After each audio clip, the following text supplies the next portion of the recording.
사회적으로 핫한 이슈를 키워드로 알아보는 핫키워드 시간입니다. 김민지 캐스터, 안녕하세요. 안녕하세요. 네, 고졸에게도 취업의 기회를 주기 위해 설립한 특성화고가 취업 위기를 맞고 있다고 합니다. 위기의 특성화고, 그 실태를 핫키워드에서 살펴봅니다.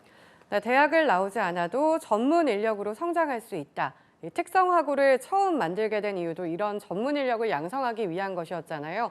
그런데 위기를 맞고 있다니 어떤 내용일까요? 네, 참고로 특성화 고등학교의 정의는 이렇습니다. 특정 분야의 인재와 전문 직업인 양성을 위한 특성화 교육 과정을 운영하는 고등학교. 이게 바로 특성화 고등학교인데요. 대학을 나오지 않더라도 자신만의 특출난 재능을 살려서 성인이 된 후 바로 취업해 어엿한 사회인으로 성장할 수 있도록 돕는다는 거죠. 독일의 장인 제도를 의미하는 마이스터 제도를 살린 건데요. 이 때문에 한동안 특성화고의 인기가 높았지만 이제는 다른 이야기가 됐습니다. 얼마 전 전국 특성화고 졸업생 노동조합은 특성화고교 졸업생의 처우를 개선시켜달라는 기자회견을 열었는데요. 이날 기자회견에서는 수도권 특성화고 학생과 졸업생 50여 명이 참석을 했죠.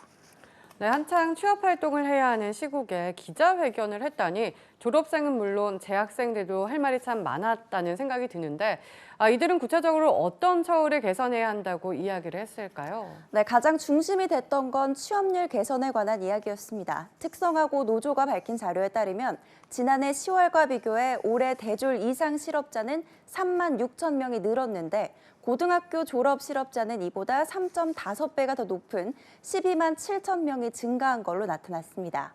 그런데 이러한 특성화고의 취업난은 이미 심각한 상태인데요. 2017년에 50.4%였던 취업률이 지난해에는 33.3%까지 떨어진 겁니다.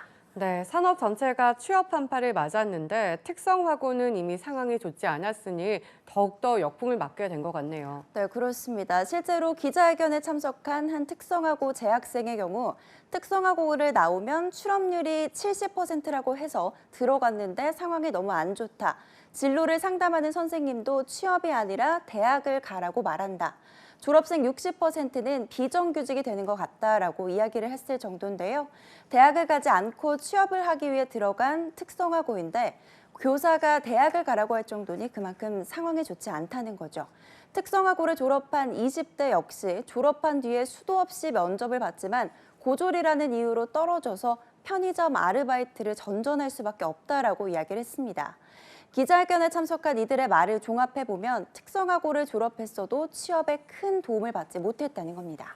네, 참 안타깝습니다. 오히려 대학을 가라고 권유를 받을 정도니 그런데 한때 정부에서 특성화고 진학을 권장하며 중소기업과 취업을 연계하는 제도를 진행하기도 했잖아요. 현재는 이러한 제도 지원이 전혀 되고 있지 않은 걸까요? 네, 방금 말씀하신 제도의 이름은 특성화고 인력 양성 사업인데요. 특성화 고생을 대상으로 사업 분야와 연계한 맞춤형 직업 교육을 통해서 중소기업으로 취업을 연계해주는 제도입니다. 특성화고 졸업생에겐 취업의 기회를, 중소기업에겐 유능한 맞춤형 인재를 제공할 수 있다는 장점이 있죠. 물론 이 사업은 아직도 진행 중입니다. 정부는 이를 위해 중소기업에게 특성화고 보조금을 지급하고 있는데요.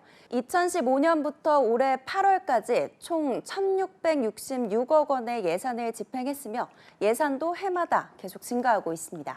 네, 그렇다면 이러한 지원 제도를 통해서 취업률이 하락하는 걸 막을 수도 있을 것 같은데 현실은 그렇지 않은가 봐요. 네, 그렇습니다. 국회 산업통상자원 중소벤처기업위원회 소속의 신정훈 의원이 중소벤처기업부로부터 제출받은 자료를 분석한 결과 취업 산학맞춤반 프로그램에 참여해서 산학협약을 맺고 맞춤 교육을 수료한 취업 대상자 가운데 협약 기업으로 취업한 학생의 취업률은 점점 감소하고 있는 걸로 나타났습니다. 2016년에 95.6%라는 높은 취업률을 기록했지만 2017년에 82.8%, 또 2018년에 76.3%로 줄다가 지난해엔 68.8%까지 감소를 했죠. 그만큼 구직난이 가속화되면서 실제로 취업으로 이루어지는 확률도 점차 줄어들고 있습니다. 네, 정말 안타깝습니다. 정부의 노력에도 현실의 상황이 뒷받침해주지 않으니 취업률은 나아지지 않고 오히려 점점 더 떨어지고 있는 거네요. 네, 맞습니다. 상황이 이렇다 보니 특성화 고등학교의 진학률도 점점 떨어지고 있는데요. 올해 서울 지역 특성화고 70곳 중 42개의 학교는 이미 입학 정원이 미달됐습니다. 재학생도 마찬가지입니다. 지난 2016년부터 올해까지 5년간 서울 지역 특성화고에서 일반고로 전학한 학생은 한 해 평균 758명이나 됐습니다. 반면 같은 기간 일반고에서 특성화고로 전학한 학생은 한 해 평균 139명밖에 되지가 않았죠. 그만큼 특성화고를 찾는 학생도 취업을 하는 졸업생도 줄어들면서 특성화고의 존재 의미 자체가 흔들리고 있는 상황입니다. 네, 학력의 장벽을 없애기 위해 만든 특성화고가 위기를 맞고 있습니다. 고용 한파가 가장 큰 원인이겠지만 여전히 우리 사회에 학력에 대한 편견이 자리 잡고 있는 것도 큰 이유일 텐데요. 특성화고의 인재를 육성하기 위한 방안이 보다 확대되어서 학력보다 능력을 인정받는 사회가 하루빨리 올 수 있길 희망해 보겠습니다. 지금까지 핫케어드 김민지 캐스터였습니다. 고맙습니다.